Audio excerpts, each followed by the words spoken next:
Bismillahirrahmanirrahim. Assalamualaikum warahmatullahi wabarakatuh.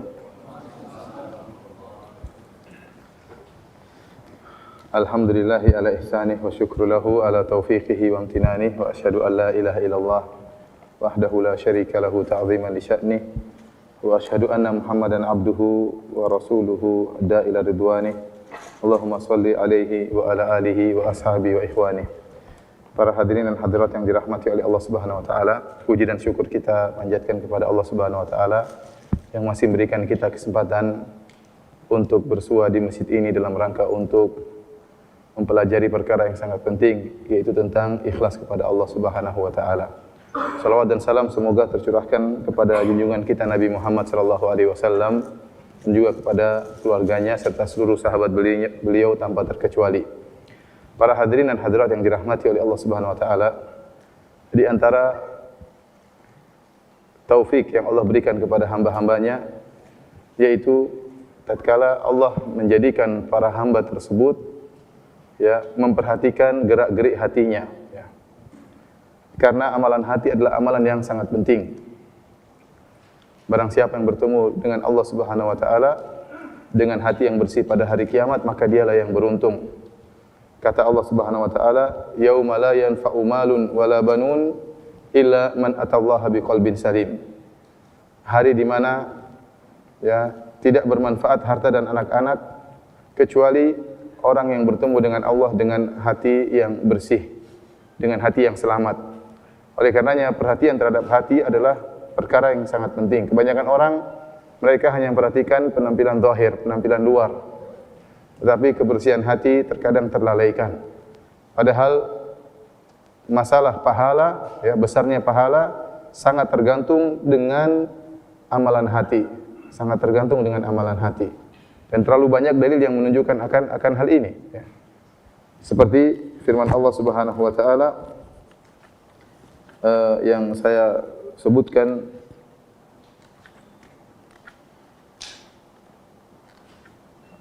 dalam halaman 12, Allah Subhanahu wa taala berfirman, "Lan yanalallaha luhumuha wala dima'uha, walakin yanaluhu taqwa minkum." Yang artinya, daging-daging onta dan darahnya itu sekali-sekali tidak akan mencapai keridhaan Allah, tetapi ketakwaan dari kamulah yang dapat mencapainya. Jadi seorang tatkala menyembelih kambing, menyembelih onta, dia berkorban harta, dia bersedekah, dia menyembelih hewan-hewan tersebut. Namun kata Allah, yang sampai bukan dagingnya, bukan darahnya, tapi yang sampai ketakwaan dari kalian. Ini dalil bahwa yang menjadi patokan utama adalah masalah hati. Yang menjadi patokan utama adalah masalah hati.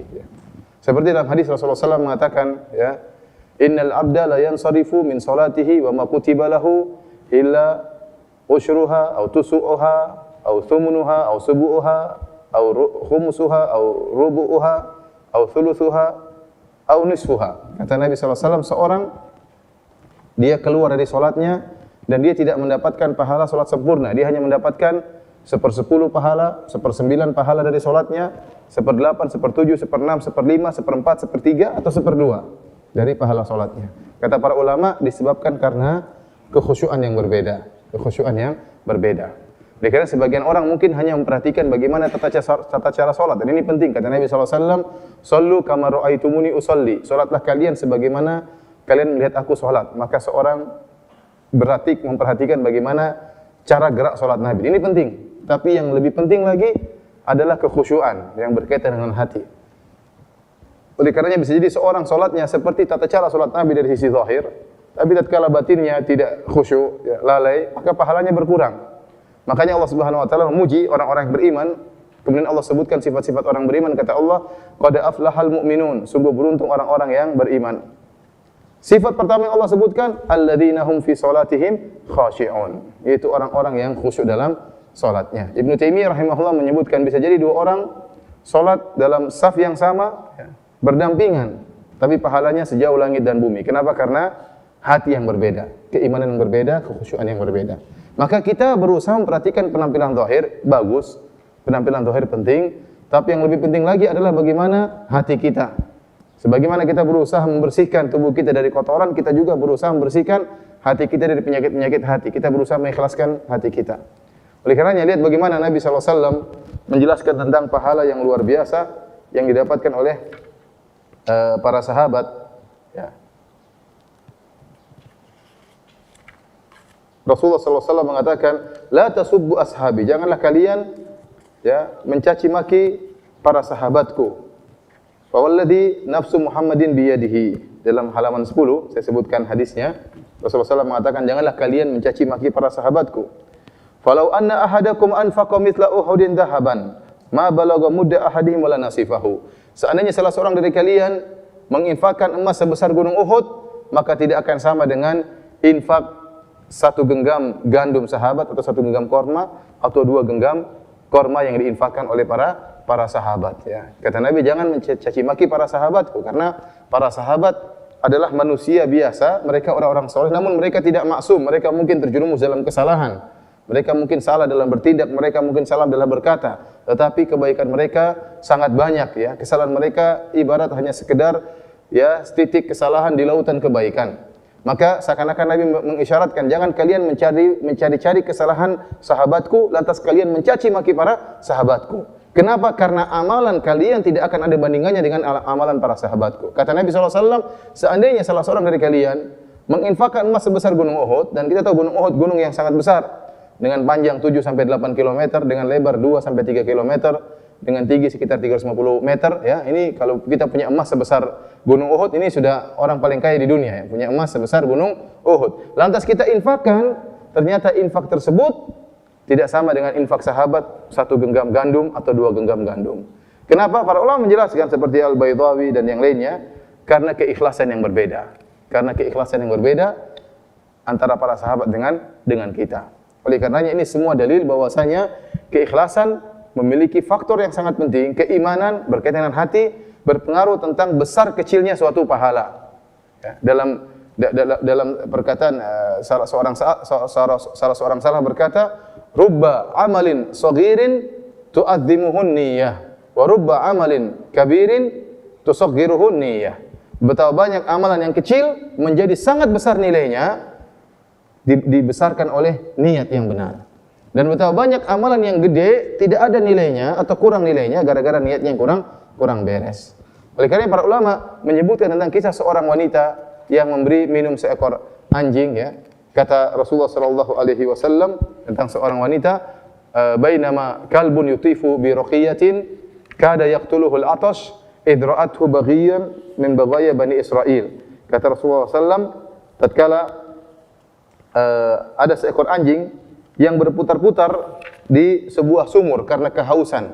Hampir-hampir anjing tersebut mati. Ya. Kenapa? Karena kehausan. Sampai di sini dalam riwayat dia pun mengeluarkan lidahnya sambil menjilat-jilatkannya ke pasir karena saking kehausan. Tiba-tiba anjing tersebut dilihat oleh seorang wanita pezina dari para pezina Bani Israel. Maka wanita tersebut kasihan melihat anjing tadi. Maka dia pun fanaza'at muqaha, dia pun melepaskan sepatunya, lantas dia nazalat fi bi'r, kemudian dia turun di sumur, kemudian dia ambil air tersebut, dia masukkan di sepatunya, kemudian dia gigit, kemudian dia manjat sumur, setelah itu dia beri minum kepada seekor anjing. Maka ternyata gara-gara amalan dia tersebut, Allah mengampuni dosa pezina wanita ini. Ya, padahal dia melakukan dosa zina. Gara-gara apa? Gara-gara memberi minum seekor anjing. Kata para ulama, bukan masalah memberi minum seekor anjingnya, bukan masalah itu, tapi masalah keikhlasan yang ada pada hati wanita tersebut. Kenapa? Murni benar-benar dia mengharapkan pahala Allah Subhanahu wa taala. Kenapa? Waktu dia menolong anjing, ya, tidak ada yang melihat dia melakukannya.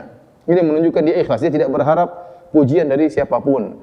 Dan dia tidak berharap pujian daripada anjing tersebut. Anjing tersebut kalau sudah dikasih minum, dia tidak akan bilang syukran jazakallahu khair, tidak. Dia langsung pergi. Tidak ada pujian dari anjing tersebut. Kemudian dia melakukan perbuatan yang agak berat, ya, sebagai seorang wanita turun ke sungai, ke sumur, bawa air, itu pekerjaan yang agak berat bagi wanita. Namun dia tulus. Makanya kalau orang ikhlas, orang tulus, pekerjaan berat terasa ringan. Kenapa? Karena dia apa? Tulus. Dia berharap ganjaran dari Allah Subhanahu wa taala. Kemudian dia beri minum anjing tersebut, maka dia pun diampuni oleh Allah Subhanahu wa taala, bukan karena masalah amalan dia, tetapi karena keikhlasan yang ada dalam hatinya tatkala dia beramal dengan amalan tersebut. Oleh karenanya bisa amalan sederhana namun menjadi besar nilainya di sisi Allah tatkala kita ikhlas dalam beramal. Oleh karena para hadirin yang terus kita beramal apa saja, yang penting perhatikan niat kita. Benar enggak niat kita? Ikhlas enggak? Tulus enggak? Kita enggak tahu dengan amal mana yang Allah membuat kita masuk surga. Beramal, silakan beramal. Kita enggak tahu dengan amal mana yang Allah membuat kita masuk surga. Kita tidak tahu amal mana yang kita sangat tulus tatkala itu. Lakukan saja amalan tersebut, ya. Yang penting perhatikan apa? Perhatikan niat tatkala kita beramal. Karena yang saya pernah ditanya oleh seorang tatkala saya membahas, waktu itu saya di Mekah, saya berceramah di suatu masjid di Mekah tentang masalah bahaya zina, ya. Maka ada sebagian orang yang menggampangkan, dia mengatakan, "Ustaz, jangan," gampangnya dia mengatakan, "Jangan buat kita takut, Ustaz. Wong ada perempuan berzina kasih minum seekor anjing, kemudian apa? Diampuni dosa-dosanya. Ngapain takut sama zina?" Gampangannya begitu. Saya bilang, ya, tidak semua orang yang kasih minum, memberi minum kepada seekor anjing kemudian diampuni. Nanti kalau gitu orang gampang berzina aja gampang. Mau dimaafkan tinggal cari anjing kasih minum. Kalau nggak ada anjing, kucing juga boleh. Ini tidak benar, bukan demikian. Tidak semua orang yang minumkan seekor anjing kemudian pahalanya dosa-dosanya diampuni. Tetapi kata para ulama itu karena ada sesuatu yang berada dalam hatinya yang luar biasa, keikhlasan.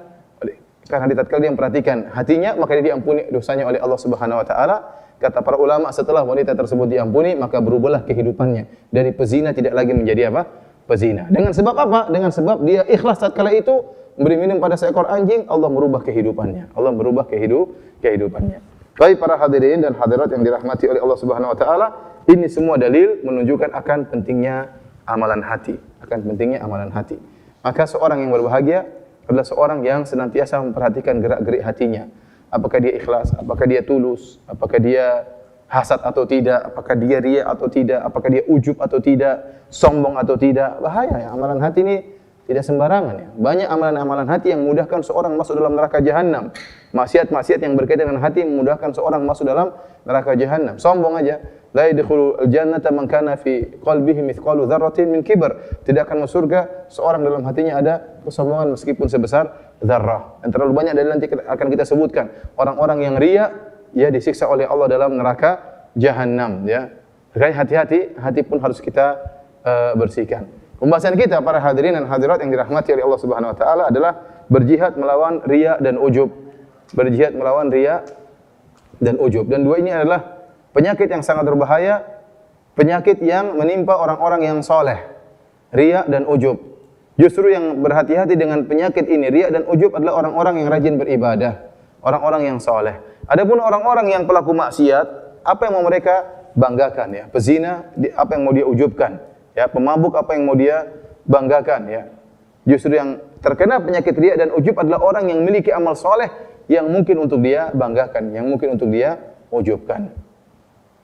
Oleh karena para hadirin dan hadirat yang dirahmati oleh Allah Subhanahu wa taala, setiap kita salat, kita berikrar kepada Allah untuk melawan dua penyakit ini, untuk berjihad melawan dua penyakit ini. Tatkala kita berkata, iyyaka na'bud wa iyyaka nasta'in. Ini ikrar dari kita. Ya, artinya ya Allah, iyyaka na'bud. Hanya kepada Engkaulah kami beribadah. Dan barang siapa yang mewujudkan kalimat ini, hanya kepada Engkaulah kami beribadah, dia akan selamat dari penyakit riya, kata Syekhul Islam Ibnu Taimiyah. Kenapa? Saya beribadah hanya kepada Engkau ya Allah. Saya tidak berharap pujian orang lain, saya tidak berharap sanjungan orang lain, saya tidak mengharap penghormatan orang lain, ya. Saya beribadah hanya kepada Engkau ya Allah. Kemudian wa iyyaka nasta'in.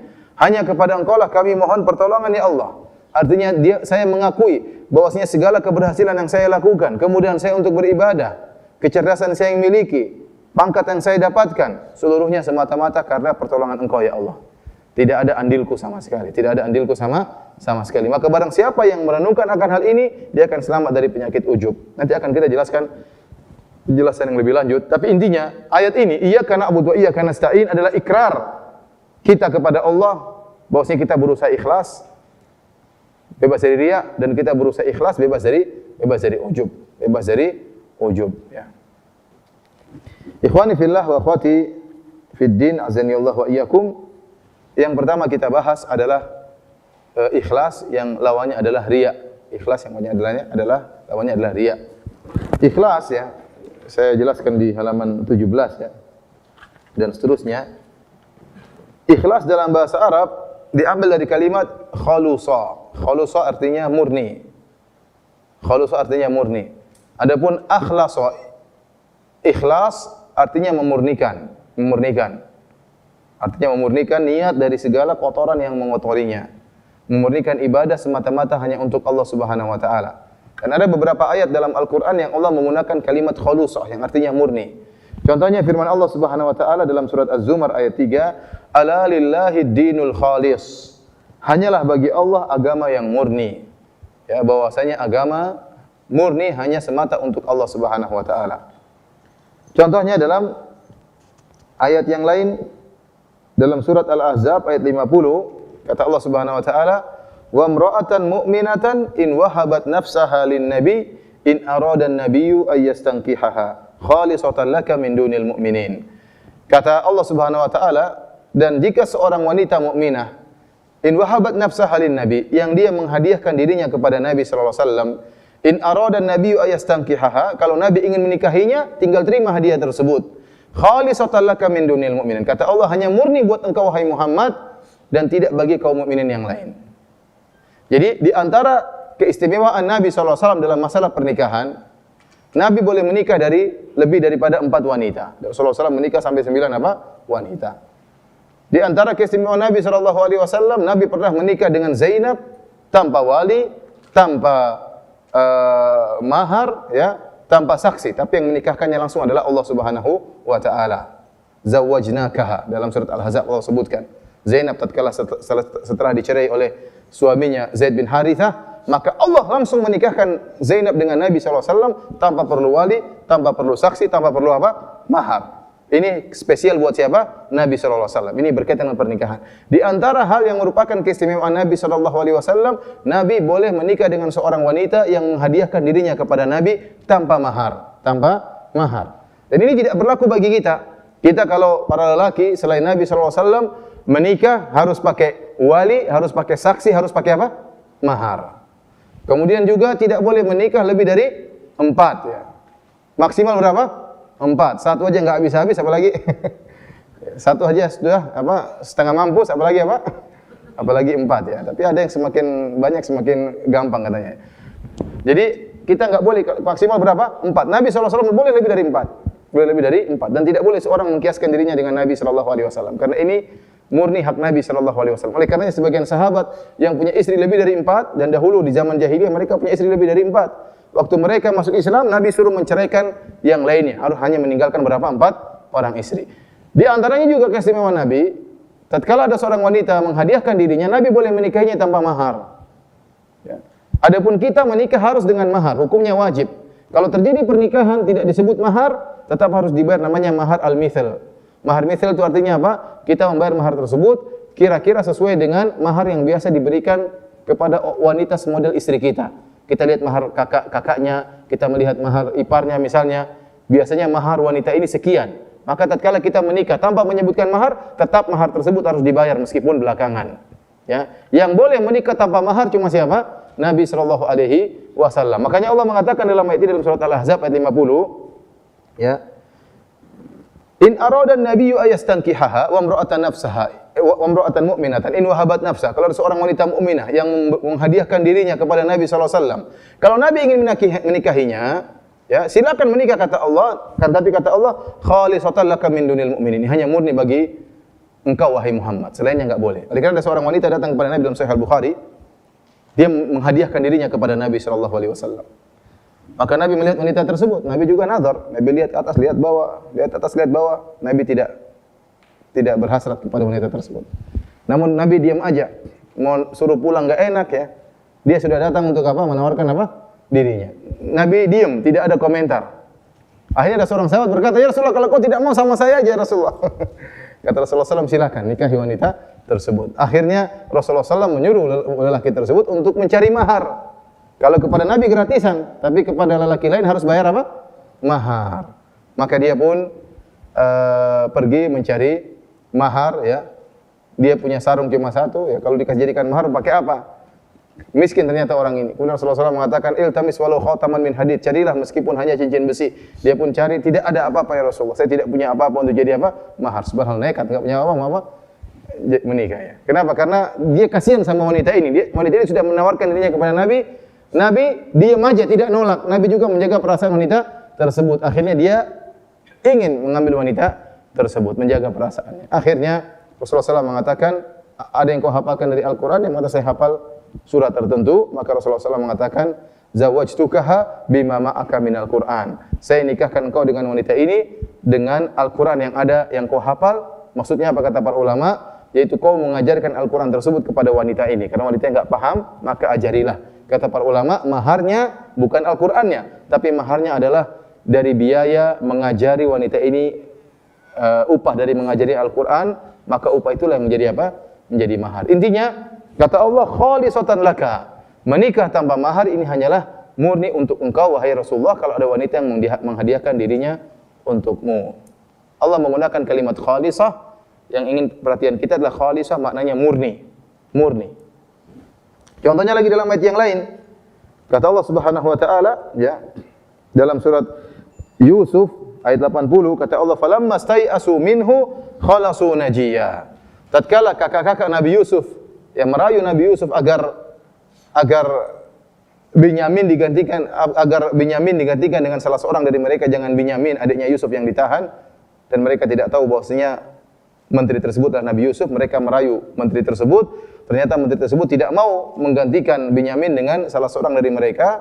Mereka putus asa, kata Allah, "Falamma stai'asu minhu." Tatkala mereka putus asa dari sang menteri yaitu Yusuf alaihissalam, khalasu najiyya, maka mereka pun murni berkumpul, bisik-bisik di antara mereka.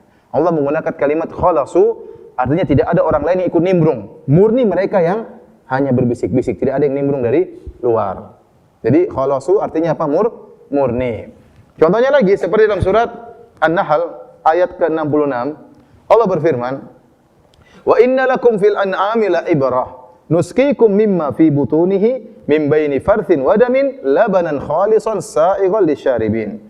Dan sungguhnya pada diri kalian itu dalam binatang ternak, ya, pada binatang ternak ada pelajaran bagi kalian. Nusqikum mimma fi butunihi, kami keluarkan dari perut binatang ternak tersebut labanan khalisan, susu yang murni. Kata Allah, min baini farsin wa damin, yang susu yang murni tersebut keluar di antara kotoran dan darah. Ya. Jadi, kalau kita ingin tahu makna dari kemurnian, keikhlasan, perhatikan ayat ini. Allah menyebutkan Allah mengeluarkan susu yang murni, yang bersih, dikeluarkan di antara darah dan kotoran. Itulah yang namanya murni. Itu namanya ikhlas. Kalau kita melihat susu, kita tidak akan dapati satu tetes darah pun dalam susu tersebut. Dan kita tidak akan dapati satu titik kotoran pun dalam susu tersebut. Itulah susu yang murni. Seandainya susu tersebut ada tercampur dengan setes darah, kita bilang enggak murni, ada kotorannya. Kalau kita melihat susu tersebut ada satu titik, ya, 2 gram, 1 ons misalnya ada kotorannya, kita bilang enggak murni susu ini, ada kotorannya tercampur. Maka itulah maknanya ikhlas, memurnikan niat semata-mata hanya karena Allah Subhanahu wa taala. Semata-mata hanya karena Allah Subhanahu wa taala. Oleh karenanya Allah Subhanahu wa taala tidak menerima kalau ada orang beribadah kemudian niatnya digandakan, tidak murni untuk Allah dan juga untuk selain Allah. Maka inilah orang-orang yang melakukan kesyirikan, terjerumus dalam riya. Dalam hadis qudsi, dalam riwayat Muslim, Allah Subhanahu wa taala berfirman, "Ana agnas syuraka anisyirk. Man amila amalan asyraka fihi ma iya ghairi, taraktuhu wa syirkahu." Kata Allah Subhanahu wa taala, aku adalah zat yang paling tidak butuh dengan kesyirikan. Aku tidak butuh dengan syarikat. Barang siapa yang beramal suatu amalan, kemudian dia mengambil syarikat selainku, maka aku akan tinggalkan dia dengan kesyirikannya. Aku tidak akan pedulikan dia. Kapan Allah mengetahui kita beribadah, berharap kepada Allah dan juga berharap pujian dari manusia, Allah akan tinggalkan kita. Allah tidak akan pedulikan kita. Karena Allah tidak butuh dengan syarikat. Allah tidak butuh dengan syarikat. Jadi itulah yang namanya ikhlas para hadirin dan hadirat yang dirahmati oleh Allah Subhanahu wa taala. Dan ikhlas ni pembahasannya luas. Kita ikhlas dalam segala hal, ya. Ikhlas tatkala salat, ikhlas tatkala hajian, dan haji dan umrah ini adalah pintu-pintu yang sangat memudahkan orang terjerumus dalam riya. Oleh karenanya Nabi sallallahu alaihi wasallam tatkala haji wada, beliau berkata, "Allahumma, ya, hajjatun la riya fiha wala sum'ah." Ya Allah, aku berhaji dengan haji yang tidak riaknya dan tidak ada sum'ahnya. Dan ini Rasulullah SAW tidak pernah sebutkan dalam salat, dalam puasa tidak. Kenapa? Karena salat dan puasa, ya, kurang rentan menyebabkan riya. Beda dengan haji dan umrah. Haji dan umrah ini sangat rentan menjerumuskan orang dalam apa? Riya. Kenapa? Karena tidak semua orang bisa melakukannya. Beda kalau salat, kita mau bangga, saya salat 5 waktu loh, semua orang juga salat 5 waktu. Apa yang mau kau sombongkan? Saya puasa bulan Ramadan loh, ya, semua orang juga puasa bulan apa? Ramadan. Dia tidak sulit untuk riya gara-gara puasanya. Beda kalau dia puasa Senin Kamis, ya mungkin dia bisa riya. Kalau dia sholat malam, mungkin dia bisa riya. Tapi haji, tidak semua orang bisa apa? Berhaji. Oleh karenanya, Rasulullah SAW beri peringatan, Allahumma hajjatan la riya fiha wala sum'ah. Ya Allah, inilah hajiku, tidak ada riyanya, tidak ada sum'ahnya. Karena dia sangat rentan menjerumuskan orang dalam riya. Oleh karenanya, ikhlas dalam segala hal peribadatan seluruhnya. Dalam sedekah kita harus ikhlas, dalam salat kita harus ikhlas, dalam puasa kita harus ikhlas hanya kepada Allah Subhanahu wa taala, haji dan umrah juga harus ikhlas. Bahkan di antaranya dalam berdakwah kita juga harus ikhlas. Oleh karenanya Syekh Muhammad bin Abdul Wahhab rahimahullahu taala tatkala menjelaskan tentang tafsir surat Yusuf di mana Allah Subhanahu wa taala berfirman, "Qul hadhihi sabili ad'u ila Allah ala basirah." Katakanlah wahai Muhammad, ini adalah jalanku. Ad'u ila Allah, aku menyeru kepada Allah. Ala basirah, di atas ilmu. Jadi Allah mengatakan, Allah menyuruh Nabi untuk berkata, ad'u ila Allah, aku menyeru kepada Allah Subhanahu wa taala. Kata Syekh Muhammad bin Wahab rahimahullah, ini peringatan bagi orang-orang yang menyeru kepada dirinya. Ada orang dia berdakwah, namun pada hakikatnya dia tidak berdakwah kepada Allah Subhanahu wa taala, tapi dia berdakwah kepada dirinya, kepada organisasinya, kepada pondoknya misalnya, kepada masjidnya, bukan kepada Allah. Dalilnya apa? Dalilnya kalau ada ustadz yang lain misalnya berceramah, dia hasad, dia dengki. Kenapa? Berarti dia berdakwah bukan kepada Allah, tapi kepada dirinya. Kalau dia berdakwah kepada Allah, maka siapapun berdakwah dia dukung. Yang penting semuanya berdakwah kepada kebenaran. Tapi tatkala dia mendapati ada orang lain, mungkin dakwahnya lebih ramai, lebih didengar, maka dia pun hasad, dia dengki, tersiksa hatinya. Berarti selama ini dia berdakwah bukan kepada Allah, dia berdakwah kepada dirinya. Dia tidak menganggap orang lain ngaji benar, kecuali kalau ngaji dengan dia, baru dia mengatakan ini sudah ngaji. Kalau enggak ngaji sama dia, tidak menganggap bahwasanya orang sudah ikut pengajian. Ini juga orang tidak berdakwah kepada Allah, tapi berdakwah kepada dirinya. Hati-hati, ya. Seorang masuk dalam medan dakwah harus mengikhlaskan niatnya. Kalau ada orang ngaji sama orang lain, alhamdulillah, mengurangi tugas kita sebagai dai. Ngapain orang harus ngaji sama kita tok? Mau ngaji sama siapa saja, yang penting di atas kebenaran, enggak jadi masalah. Kapan kita menganggap orang hanya dianggap ikut pengajian kalau ikut ngajian sama kita, berarti kita tidak menyuruh kepada Allah tapi menyuruh kepada pribadi.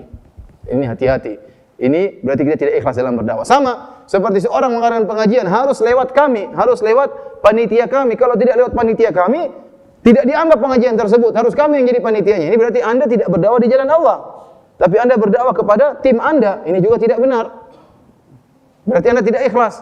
Kalau Anda ikhlas, yang penting dakwah berjalan. Lewat siapa saja, yang penting dakwah berjalan. Alhamdulillah, pengajian ada. Alhamdulillah, tinggal masalah pengaturan saja. Oleh karena itu, maksud saya, keikhlasan itu dalam segala hal. Bukan hanya dalam sholat, bukan hanya dalam puasa. Bahkan dalam menyuruh di jalan Allah juga harus apa? Harus ikhlas. Jangan sampai seorang menyuruh kepada dirinya sendiri. Sehingga mengajari murid-muridnya untuk taklid kepada dirinya, sehingga akhirnya tidak menghargai orang lain, bahkan mencari-cari kesalahan para dai yang lain. Baik para hadirin Allah Subhanahu wa taala,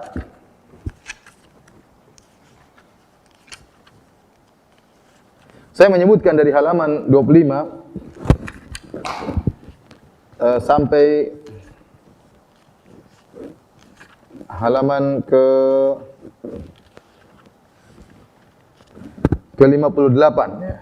Halaman 25 sampai ke-58 adalah tentang faedah-faedah dari ikhlas kepada Allah Subhanahu wa taala. Ya. Intinya apa, saya ingin menyampaikan bahwasanya ikhlas adalah ibadah yang berat. Ya, dan dia penentu membuat pahala menjadi besar. Ya, buat pahala diterima atau tidak, ya. Karena itu ibadah yang spesial, yang berat, maka manfaatnya juga sangat luar biasa. Faedahnya pun sangat luar biasa. Saya sebutkan ada 9 poin tentang keutamaan orang yang ikhlas kepada Allah Subhanahu wa taala. Saya sebutkan secara singkat ya, karena tidak semua ada yang punya buku ya. Saya sebutkan secara singkat. Yang pertama, di antara keistimewaan ikhlas, ikhlas merupakan sebab diampuninya dosa. Ikhlas merupakan sebab diampuninya dosa. Ini telah saya sebutkan tadi dalil tentang seorang wanita yang dia memberi minum kepada seekor anjing. Wanita pezina, gara-gara dia ikhlas memberikan minum kepada seekor anjing, maka dosa zinanya pun diampuni oleh Allah Subhanahu wa taala. Ingat, bukan karena minumkan seekor anjing itu hanya sebab, tapi yang paling utama adalah apa? Hati dia, keikhlasan dia tatkala dia memberi minum kepada seekor anjing tersebut ya. Sampai dalam hadis yang lain ya, ada seorang yang dia hanya memindahkan gangguan dari jalan. Dia berjalan di tengah jalan, tahu ada gangguan, dia hilangkan. Dia khawatir ada seorang muslim yang terganggu dengan gangguan tersebut. Gara-gara itu, dia diampuni oleh Allah Subhanahu wa taala. Itu amalan yang paling sederhana. Makanya Nabi SAW mengatakan, al-imanu bid'un wa sab'una syu'bah. Iman itu 70 sekian cabang. A'laha kalimatul la ilaha illallah. Yang paling tinggi dari keimanan adalah kalimat la ilaha illallah. Wa adnaha, dan yang paling rendah dari cabang keimanan, imatatul adza 'anit thariq, menghilangkan gangguan dari jalan. Itu amalan yang paling rendah, iman yang paling apa? Yang paling rendah. Namun kalau ada seorang melakukannya ikhlas kepada Allah Subhanahu wa taala, bisa jadi rahmat Allah luas. Allah melihat orang ini ikhlas gara-gara dia pindahkan, ada batu di tengah jalan dia pindahkan, ada kayu dia pindahkan dari tengah jalan, ada paku dia jangan sampai kena mobil orang, dia hilangkan. Kalau dia ikhlas kepada Allah, bisa jadi itu sebab Allah ampuni dosa-dosanya. Sebagaimana datang dalam sebagian hadis, ada seorang menghilangkan gangguan dari jalan, Allah ampuni dosa-dosanya. Bukan karena amalan tersebut sepele. Amalan ini lebih ringan daripada salat. Salat lebih jauh lebih tinggi daripada amalan ini. Namun bisa jadi tatkala dia melakukan amalan ini, benar-benar dia tulus ikhlas kepada Allah, dengan sebab tersebut Allah mengampuni dosa-dosanya.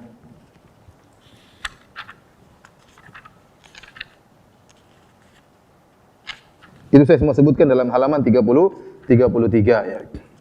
Ya, tentang lelaki tadi. Oleh karenanya Rasulullah SAW bersabda, "La tahqiranna minal ma'rufi syai'an, walau an talqa akhaka biwajhin taliq." Janganlah kalian meremehkan amalan sedikit pun, meskipun engkau bertemu dengan saudaramu dalam kondisi senyum. Senyum kepada saudara amalan yang sangat ringan. Mungkin kita sepelekan, mungkin kita tidak anggap amalan tersebut. Namun Nabi melarang kita menyepelekan. Maka dia mengatakan, la tahqiranna minal ma'rufi syai'an.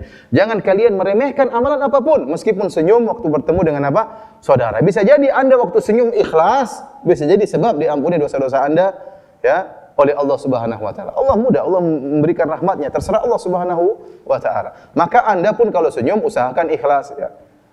Ketemu orang apa? Senyum. Jangan waktu mau nawar buku saja baru apa? Murahin dong baru senyum. Nawar barang baru senyum. Ini senyum ada maunya ya.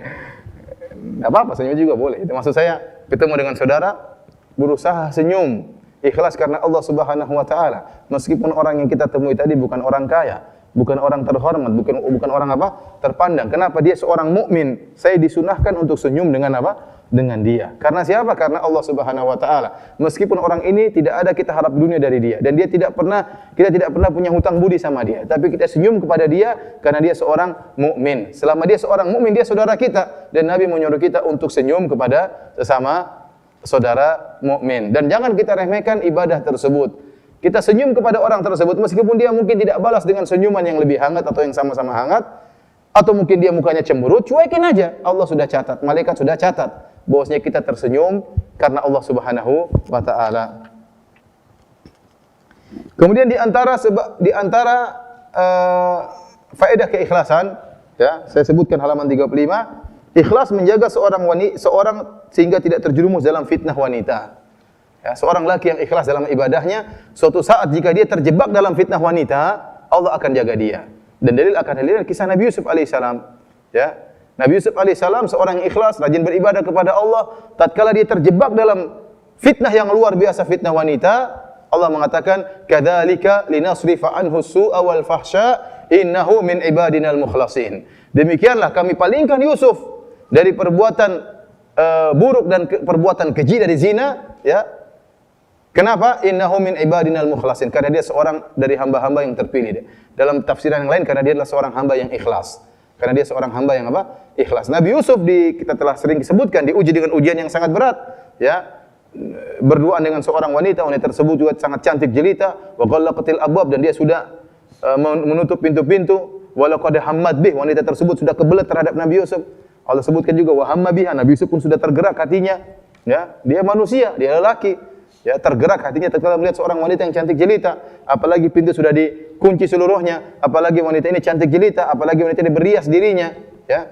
Sudah lengkap sarana untuk menjerumuskan Nabi Yusuf alaihissalam dalam kemaksiatan. Namun Allah selamatkan dia. Kenapa? Karena dia ikhlas sebelumnya. Dan ini adalah perkara yang sangat berat. Kenapa? Karena kalau seorang lelaki sudah digoda dengan wanita, saya katakan syahwat, kalau sudah menimpa seorang lelaki atau wanita, kalau masih di awal-awal syahwat, dia masih bisa tepis, dia masih bisa. Tapi kalau sudah syahwat sudah berkobar, bergejolak dalam hati, mustahil dia selamat kecuali diselamatkan oleh Allah Subhanahu wa taala. Kenapa? Kalau syahwat sudah terlanjur bergejolak, sudah terlanjur berkobar dalam dada, maka apapun yang terjadi dia tidak pedulikan. Yang dia inginkan bagaimana dia bisa melampiaskan syahwat tersebut. Lihatlah para wanita tatkala mereka melihat Nabi Yusuf lewat, melihat mereka terpesona dengan ketampanan Nabi Yusuf alaihissalam, kata Allah, wa qata'na aydiyahunna, mereka pun potong tangan-tangan mereka dalam kondisi tidak apa?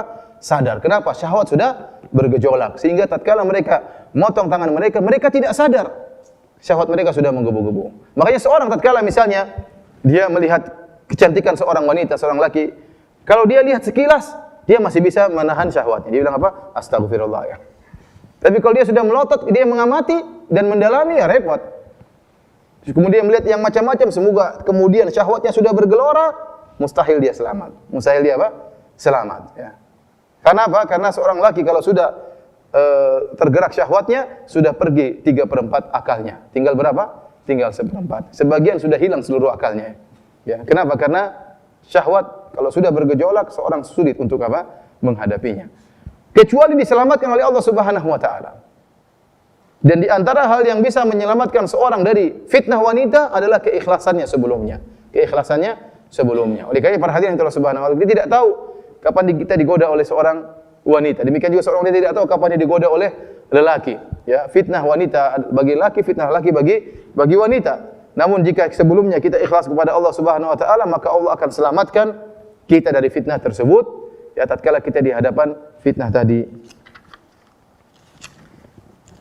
Kemudian orang yang ikhlas yang ketiga akan dinaungi oleh Allah pada hari kiamat, ya, hari yang sangat dahsyat tatkala matahari turun dalam jarak 1 mil, kemudian keringat bercucuran, manusia dikumpulkan ala sa'idin wahid di dataran yang serata, ya, tidak ada tumbuhan, semuanya terbuka sehingga tidak ada yang bisa bersembunyi. La takhfa minkum khafiyah, tidak ada satupun yang tersembunyi di sisi Allah Subhanahu wa taala. Kenapa? Dataran rata, tidak ada gunungnya, tidak ada lembahnya, tidak ada pohonnya, tidak ada pelangnya. Semua orang akan terkumpul dari awal sampai akhir. Semuanya kelihatan. Matahari dalam jarak 1 mil, keringat bercucuran.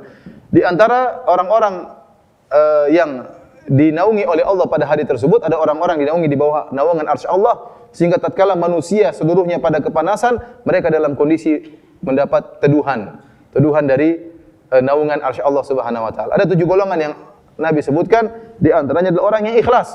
Kata Nabi sallallahu alaihi wasallam, rajulun tasaddaqa bi yaminihi fa akhfaha hatta la ta'lama shimaluhu ma tunfiqu yaminuhu. Itu seorang laki yang dia berinfak dengan tangan kanannya, kemudian dia sembunyikan sampai-sampai tangan kirinya tidak tahu apa yang diinfakkan oleh tangan kanannya. Artinya apa?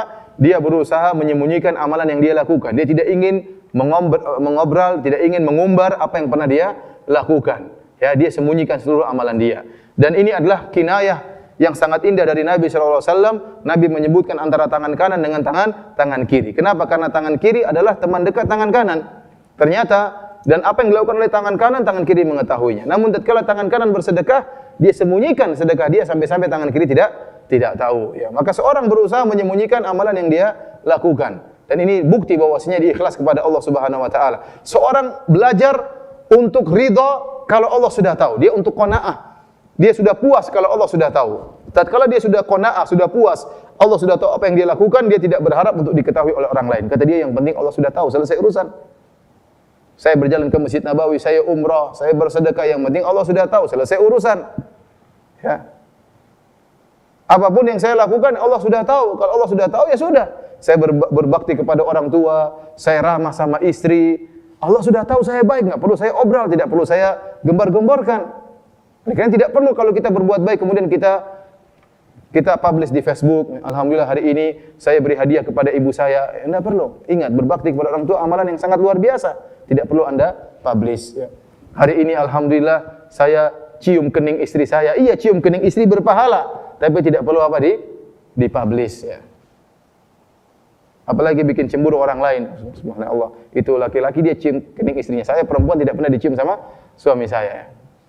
Oleh karenanya para hadirin, maksud saya, kita berusaha menyembunyikan amalan ibadah. Amalan ibadah apa saja yang kita lakukan, ya, apalagi berbakti kepada orang tua, baik terhadap anak istri, tidak usah kita pamer-pamerkan. Allah sudah tahu, ya sudah alhamdulillah. Kita boleh menyebutkan amalan tersebut kalau ada maslahatnya. Di antaranya untuk memotivasi misalnya, atau untuk menghilangkan tuduhan yang tidak-tidak, maka ini boleh. Ya. Misalnya kita sering memberi hadiah kepada ibu kita, tahu-tahu kakak kita selalu sembunyikan hadiah tersebut. Tahu-tahu kakak kita nuduh kita, kamu pelit, punya harta tidak pernah kasih apa-apa sama ibu. Maka saat itu kita bongkar, tidak apa-apa. Itu enggak benar. Saya sering kasih hadiah kepada apa? Ibu misalnya. Jadi dalam rangka untuk apa? Menolak apa? Tuduhan. Contohnya ada orang datang sama kita, kita ini alhamdulillah punya mobil, punya rumah, kamu ini sudah punya rumah, punya mobil, enggak pernah hajian. Padahal kita sudah apa? Hajian 5 kali. Misalnya. Maka kita tidak apa-apa, karena itu amalan kita untuk menepis tuduhan. Kita bilang, alhamdulillah saya sudah haji kok. Alhamdulillah. 20 tahun lalu saya sudah haji. Waktu kamu masih miskin, saya sudah haji. Itu tidak apa-apa, tapi jangan bilang saya sudah haji alhamdulillah 5 kali. Ini 5 kali ini riya. Cukup Anda bilang saya sudah apa? Haji. Tidak usah bilang sudah 5 kali. Karena jengkel akhirnya riya. Jangan, saya sudah haji alhamdulillah. Tidak benar, sudah 20 tahun sudah haji alhamdulillah. Sudah menjalankan kewajiban Allah Subhanahu wa taala. Yang 4 kalinya enggak usah disebutin. Itu antara kita dengan siapa? Allah Subhanahu wa taala. Jadi mau saya menyebut amalan kebajikan itu boleh-boleh saja dalam rangka menepis tuduhan atau dalam rangka motivasi, ya. Tapi benar-benar murni motivasi, bukan motivasi sekalian riya, ya. Barang siapa yang motivasi sekalian riya, tetap aja hukumnya apa? Riya, ya. Ustaz, saya ingin publish amalan saya di Facebook. Tujuannya apa? Ya, saya ingin pamer tapi sekalian motivasi, ya enggak ada. Kalau motivasi sekalian pamer, tetap nilainya apa? Pamer, tidak ada pahalanya di sisi Allah Subhanahu wa taala. Oleh karenanya Rasulullah SAW menyuruh orang-orang bayar zakat, kata Nabi SAW, shadaqatan tu'khadhu min aghniyaihim faturaddu ala fuqaraihim. Sedekah diambil oleh orang kaya, dikembalikan kepada orang-orang miskin di antara mereka. Oleh karenanya perlu orang kaya langsung beri zakat kepada orang miskin, sehingga orang miskin tidak suudzon kepada orang kaya. Orang miskin tahu si kaya ini meskipun dia kaya, namun dia kasih sedekah kepada kita, dia kasih zakat kepada kita, sehingga tidak ada hasad, tidak ada tuduhan yang tidak-tidak. Namun asalnya seorang menyembunyikan amalan dia. Kalau dia sholat malam, jangan cerita sama orang lain. Cukup dia istrinya tahu, dia istrinya yang tahu. Tidak perlu cerita sama orang lain.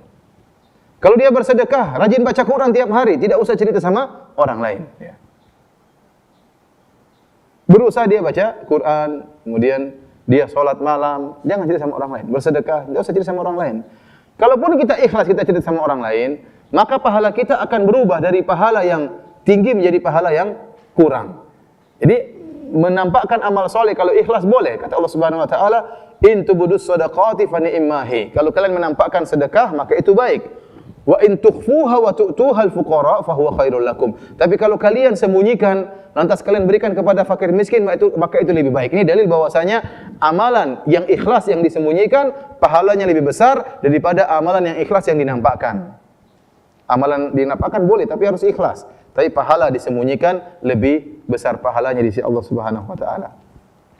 Kemudian di antara keutamaan keikhlasan saya sebutkan pada halaman 45, yaitu amalan-amalan orang yang ikhlas yang bersifat duniawi akan diberi ganjaran oleh Allah Subhanahu wa taala. Dalilnya Rasulullah SAW berkata kepada Sa'ad bin Abi Waqqas radhiyallahu anhu, "Innaka lan tunfiqa nafaqatan tabtaghi biha wajha Allah illa ujirta 'alaiha hatta ma taj'alu fi imra'atik." Kata Nabi SAW, tidaklah engkau memberi nafkah kepada istrimu dengan kau berharap wajah Allah, kecuali Allah akan kasih pahala kepada engkau. Bahkan suapan yang kau berikan kepada istrimu.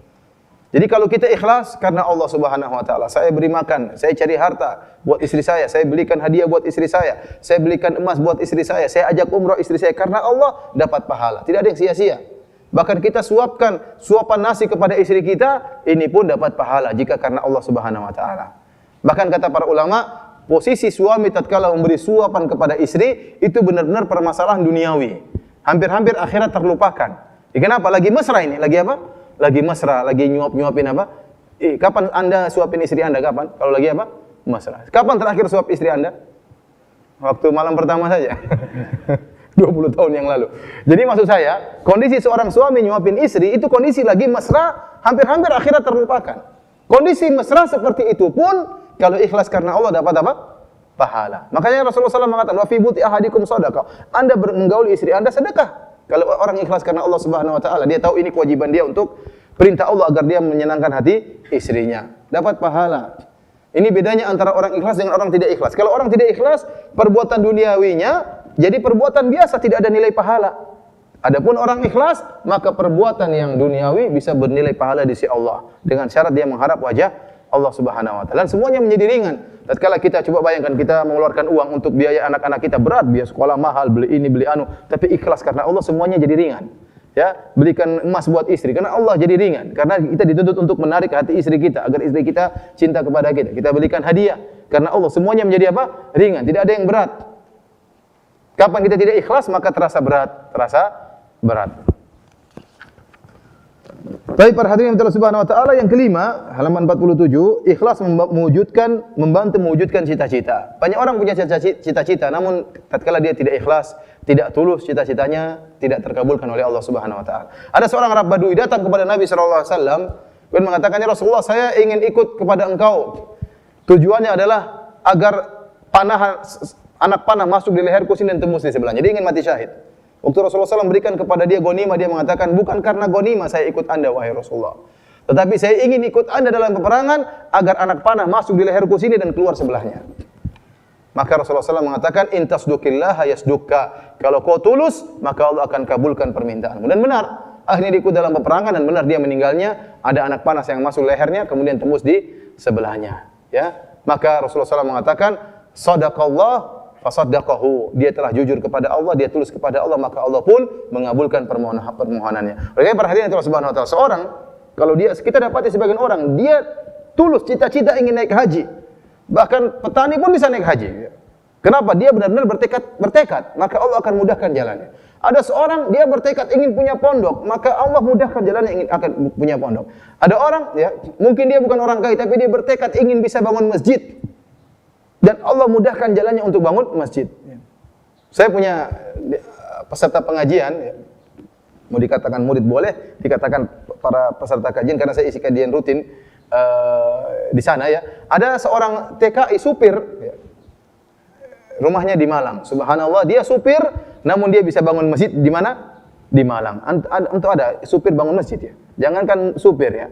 Kadang-kadang direktur aja tidak bisa bangun apa? Masjid. Tapi dia supir, dia bertekad untuk bisa bangun masjid dan Allah mudahkan jalannya. Akhirnya dia bukan dapat sumbangan banyak, tidak. Ya, dari gaji dia sisihkan. Akhirnya dengan dia mulai seperti itu, ada yang nyumbang dikit-dikit, majikannya nyumbang dikit-dikit, ada orang jual tanah murah akhirnya bahkan diwakafkan. Kenapa? Dia punya tekad sejak awal dan akhirnya masjidnya pun terbangun sekarang dan dilaksanakan salat Jumat di masjid tersebut. Dan mudah-mudahan saya bisa kunjungi masjid tersebut. Intinya, saya lihat ternyata orang kalau sudah bertekad tulus karena Allah Subhanahu wa taala, Allah akan mudahkan apa? Jalannya. Allah akan mudahkan jalannya. Ini di antara keutamaan ikhlas, Allah akan mudahkan cita-cita orang yang ikhlas.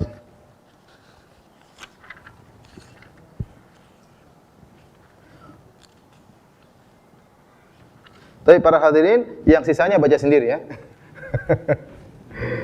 Yang nomor 6 sampai nomor 9 baca sendiri. Baik, kita lanjut pada pembahasan berikutnya tentang masalah riya. Dan ini yang topik utama dalam bahasan kita adalah berjihad melawan riya ya. Riya dari bahasa Arab asal dari ro'a yura'i, artinya memperlihatkan. Namun ini sudah menjadi istilah seorang beribadah karena mengharap pujian dan sanjungan ya atau dilihat oleh orang lain. Jadi segala ibadah yang dilakukan untuk disebut-sebut, untuk disanjung, untuk dipuji disebut dengan istilah riya. Ya. Kalau para ulama mengatakan riya adalah ingin dilihat, kalau summa ingin disebut-sebut. Ya. Ingin disebut-sebut. Dalam satu hadis Rasulullah SAW mengatakan, ya, akhwafu, kata Rasulullah SAW, ya, dalam saya sebutkan halaman 65, kata Rasulullah SAW, "Ala ukhbirukum bima huwa akhwafu alaikum indi minal masihid dajjal." Maukah aku kabarkan kepada kalian tentang suatu fitnah yang lebih aku khawatirkan menimpa kalian daripada fitnahnya Dajjal? Qulna bala, kami katakan tentu ya Rasulullah. Fitnah apakah itu? Faqala asyirkul khafi. Kata Nabi SAW, syirik yang samar. An yakuma rajulu yusalli fayuzayyinu salatahu lima yarwa min nadhari rajulin. Yaitu seorang berdiri kemudian dia salat, dia bagus-baguskan salatnya karena dia tahu ada orang sedang memperhatikan dia apa? Salat. Ini disebut dengan syirik kecil. Itulah riya. Ya, dia beramal, dia memperbagus salatnya karena ada orang lain yang memperhatikan. Rasulullah SAW mengatakan riya ini lebih Nabi takutkan daripada fitnahnya Dajjal. Kenapa bisa demikian? Karena fitnah Dajjal itu hanya muncul di akhir zaman. Dan fitnah Dajjal itu kalau orang beriman insya Allah selamat dari fitnah tersebut. Ya, meskipun fitnahnya luar biasa. Dajjal mengaku sebagai Tuhan. Dia bisa menurunkan. Kalau dia mengatakan kepada langit, wa ya sama'u amtiri, wahai langit turunkan hujan, langit akan turunkan hujan. Dia mengatakan wa ya ardu ambiti, kalau ada tanah kering dia bilang tumbuhkan tumbuhan, akan tumbuh tumbuhan langsung. Ya. Luar biasa. Bahkan dia bisa menghidupkan yang mati. Ya. Dan sebenarnya Nabi jelaskan bahwasanya tidak ada yang hidup, tapi ada syaitan yang menjelma menjadi mayat tersebut seakan-akan apa? Hidup. Dan dia mengaku sebagai Tuhan dan dia berjalan sangat cepat sehingga banyak orang yang terpedaya dengan Dajjal dan akhirnya beriman kepada Dajjal. Dan ini sangat berbahaya di akhir zaman. Sekarang aja ada dukun kerocok-kerocok saja banyak orang yang terpedaya. Ya. Ada dukun saja baru bisa menemukan barang hilang, ketemunya sekali, yang 100 barang hilang nggak bisa ketemu, itu saja banyak orang yang apa? Percaya. Ada dukun hanya bisa menyembuhkan satu penyakit yang 500 orang yang mati semua, itu pun banyak orang apa? Percaya. Ada dukun yang mungkin bisa baru terbang 1 meter, banyak orang sudah percaya. Apalagi kalau Dajjal muncul. Makanya kita diperintahkan untuk berlindung kepada Dajjal setiap sholat. Kenapa ada Dajjal muqaddimah, Dajjal kecil ini? Dajjal apa? Dukun-dukun itu Dajjal junior. Belum kalau muncul Dajjal super. Ya. Namun fitnah riya lebih ditakuti oleh Nabi daripada fitnah Dajjal. Kenapa? Dajjal hanya muncul sekali di akhir zaman. Dan yang terpedaya oleh Dajjal hanya orang munafik dan orang-orang kafir. Adapun orang beriman tidak akan terbawa oleh fitnah Dajjal. Berbeda dengan riya. Riya penyakit bisa timbul setiap saat. Dan menimpa orang-orang yang beriman. Ya. Oleh karenanya pembahasan tentang bahaya riya perlu kita ulang-ulang. Saya katakan bukan cuma Anda yang perlu diingatkan dari bahaya riya. Para ustadz juga perlu diingatkan. Para dai juga perlu untuk diingatkan, para donatur perlu untuk diingatkan. Ya. Yakinlah bahwasanya amal soleh Anda sebesar apapun, kalau Anda meninggal dunia, maka tidak ada yang bermanfaat. Semua yang ada riyanya akan dipinggirkan oleh Allah. Yang bermanfaat hanya yang ikhlas. Ya, hanya ikhlas kepada Allah Subhanahu wa taala. Oleh karena Nabi khawatir dengan penyakit riya. Karena ini setiap saat bisa menghantui kita, bisa menyerang kita setiap saat. Maka kita harus berjihad melawan penyakit tersebut. Ya. Seorang berdiri, kemudian dia sholat, kemudian dia bagus-baguskan sholatnya, karena dia tahu ada orang yang melihat. Seorang baca Qurannya biasa, namun kadang ada orang dia ingin dipuji, dia bagus-baguskan bacaan Qurannya supaya dipuji oleh orang lainnya. Seorang tertidur, begitu lihat orang lihat dia subhanallah berpura-pura zikir gitu. Sebelumnya tadi gitu tiba-tiba zikir. Karena dilihat oleh orang lain. Seorang ceramah karena dia tahu ada pejabat yang hadir atau ada orang lain hadir, dia bagus-baguskan ceramah padahal sebelumnya dia ceramah tidak seperti itu. Ini semua adalah riya. Seorang imam biasanya dia salat maghrib, rakaat pertama qul huwallahu ahad, rakaat kedua qul a'udzu birabbin nas, begitu ada pejabat datang, rakaat pertama dia ganti jadi dengan surat Al-Baqarah, rakaat kedua dengan surat Ali Imran. Kenapa? Dia ingin pamer bahwasanya dia banyak hafalannya. Oleh karena Allah Subhanahu wa taala, ini semua riya. Ini namanya syirik yang samar, yang menyebabkan ya seorang bisa terjerumus dalam neraka jahanam. Oleh karena Rasulullah mengatakan, "Akhwafu ma akhafu alaikum asyirkul asghar." Perkara yang aku khawatirkan menimpa kalian adalah syirik kecil. Fasa'aluhu, mereka bertanya, apa yang dimaksud dengan syirik kecil? Kata Nabi SAW, ar-riya, yaitu seorang beramal soleh karena ingin dilihat oleh orang lain. Para hadirin yang Subhanahu wa taala, Allah Subhanahu wa taala menyebutkan tentang perumpamaan riya, perumpamaan yang menyedihkan ya, yang sangat buruk. Saya sebutkan dalam halaman 62 di mana Allah berfirman dalam surat Al-Baqarah ayat 264. Kata Allah, "Kalladzi yunfiqu malahu ria'an nas wa la yu'minu billahi wal yaumil akhir. Famathaluhu kamathali safwanin 'alaihi turabun fa asabahu wabilun fatarakahu salda." Kata Allah Subhanahu wa taala, seperti orang yang menginfakkan hartanya karena riya kepada orang-orang.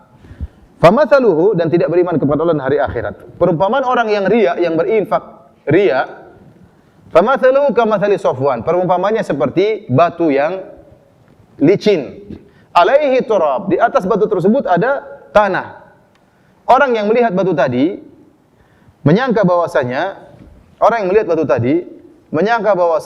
tanah ini tanah subur. Kenapa? Tanahnya berada, dia tidak, batu yang licin tidak kelihatan, yang dilihat adalah apa?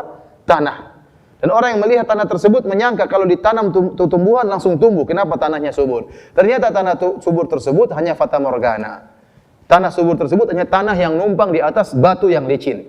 Fa asabahu wabilun, dia bukan subur asli, tapi dia hanya tumpang di atas batu yang licin. Tidak bisa ditanam oleh tanaman, tidak bisa menumbuhkan tanaman. Karenanya fa asabahu wabil, tatkala ditimpa dengan hujan yang deras, fatarakahu salda, maka tanah tersebut semuanya hilang, yang tersisa hanyalah batu yang licin, tidak bisa ditanam sama sekali. Itulah perumpamaan orang yang riya. Orang yang riya, dia melakukan ibadah, dia bayar zakat, dia puasa, dia sholat, sedekah, macam-macam. Orang yang lihat, Masya Allah, orang ini luar biasa amalannya. Namun sungguhnya dia tidak punya amalan. Ya, karena amalan tersebut tidak ada nilainya di sisi Allah Subhanahu wa taala, karena dilakukan karena apa? Karena riya. Orang yang lihat seperti tadi, seperti tanah yang subur, yang mudah ditanami oleh tumbuhan, ternyata terkena hujan, hilanglah seluruh tanah tersebut. Ya, maka orang yang riya pun tersebut, dia seakan-akan menipu dirinya dan menipu orang lain. Dia mengesankan dirinya ikhlas, mengesankan bahwasanya amalannya luar biasa, diterima oleh Allah Subhanahu wa taala. Ternyata dia melakukan semuanya karena ingin dipuji oleh masyarakat, oleh manusia, sehingga amalnya tidak ada nilainya sama sekali di sisi Allah Subhanahu wa taala. Baik para hadirin Allah Subhanahu wa taala, di antara hal yang menjelaskan akan bahaya riya, sebagaimana dijelaskan oleh Syekhul Islam Ibnu Taimiyah rahimahullah, bahwasanya riya itu disebut oleh Ibnu Taimiyah dengan syahwat. Seorang ingin tersohor, seorang ingin terkenal, seorang ingin diakui, itu syahwat. Kata Ibnu Taimiyah, syahwat khafiyah, yaitu syahwat yang tersembunyi. Dinamakan oleh Ibnu Taimiyah syahwat, kenapa? Karena orang mengejar hal tersebut. Sama seperti seorang laki, kalau dihadapkan di hadapannya seorang wanita cantik, maka dia punya syahwat untuk mendekati wanita tersebut. Tatkala seorang lapar, dihadapkan di depan dia ada makanan yang enak, maka dia pun punya syahwat untuk makan makanan tersebut. Sama, orang ingin dikenal, ingin diakui, itu syahwat. Itu syahwat, maka seorang harus lawan. Namanya orang ingin diakui, ingin dia omongannya yang pertama didengar, tidak ingin ada yang dia ingin di semua wajah menuju kepada dia, dia tidak ingin ada saingan yang lain. Ini syahwat. Akhirnya apa? Dia tidak menghargai orang lain. Kalau ada yang lain dia jelek-jelekan. Kenapa? Dia ingin semua orang mengakui dirinya. Dia ingin menjadikan dia sumber satu-satunya. Ini syahwat seperti ini. Dan ada orang-orang seperti itu, ada. Ya. Dan itu kelihatan dari perbuatan-perbuatannya. Oleh karenanya para hadirin hati-hati. Ini syahwat. Ingin harus nomor satu, harus pertama didengar, ya. Harus dialah satu-satunya, harus datang kepada dia dan macam-macamnya. Ini syahwat. Maka seorang melawan syahwat tersebut, ya, dan seorang harus berjuang melawan syahwat tersebut. Oleh karenanya Rasulullah SAW waktu ditanya oleh para sahabat, ya Rasulullah, rajulun yuqatilu hamiyatan. Ya Rasulullah, ada seorang berperang karena membela sukunya. Rajulun yuqatilu ghadbanan. Ya Rasulullah, ada seorang berperang karena ngamuk, marah. Rajulun yuqatilu syaja'anan. Rasulullah, ada seorang berperang karena menunjukkan keberaniannya. Rajulun yuqatilu liyura makanu. Ada seorang berperang supaya diketahui kedudukannya. Rajulun yuqatilu liyuzkar. Ada orang berperang supaya dikenang. Ayu dzalika fi sabilillah. Mana di antara mereka yang berperang karena Allah? Maka Nabi menjelaskan, man qatala litakuna kalimatullahi hiyal ulya fahuwa fi sabilillah. Barang siapa yang berperang untuk menegakkan kalimat Allah, itulah yang di jalan Allah. Adapun karena ngamuk, karena marah, karena bela suku, karena ingin diketahui kehebatannya, diketahui keberaniannya, untuk diketahui macam-macamnya, maka ini semua bukan karena Allah Subhanahu wa taala. Bayangkan, seorang hanya ingin tersohor, dia rela untuk mengorbankan nyawanya, yang penting dia diakui. Dia ingin menampakkan, kenapa? Itu syahwat.